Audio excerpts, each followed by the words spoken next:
Ang programang ito ay rated SPG. Striktong patnubay at gabay ng magulang ang kailangan. Maaaring may masiselang tema, lengguwahe, karahasan, sexual, horror o droga na hindi angkop sa mga bata. Papunta si Annalyn doon sa lugar kung nasan si Don Pepe. Dito na nga niya nakita na may maraming tao at bumaba siya dito. Dito na niya nasilayan na talagang may taong hinulog daw at talagang hindi pa alam kung buhay pa ito.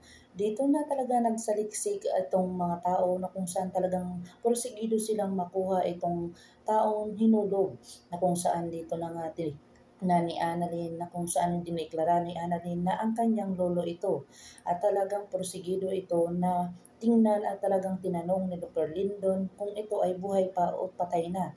Dito na tiningnan ni Annalyn at sinabi niya dito kay Dr. Lindon na buhay pa itong si Don Pepe.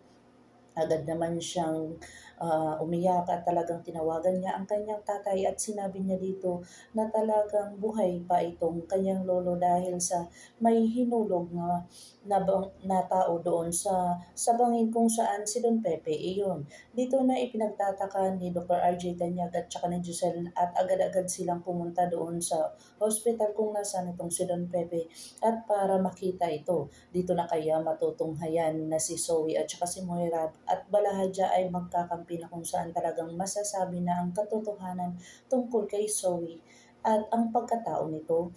Malalaman na kaya dito na si Dr. Carlos Benitez ang tunay na ama ni Zoe na kung saan si Zoe talaga ang tunay na dahilan kung bakit nahulog itong si Don Pepe sa bangin. Pakakabangan natin ang mga susunod pa na episode na ito. Abot kami na pangarap. Kung bago lang po kayo sa akin channel, please like, share, and subscribe para ma-update po kayo sa mga susunod pa. Yun lamang po at maraming salamat.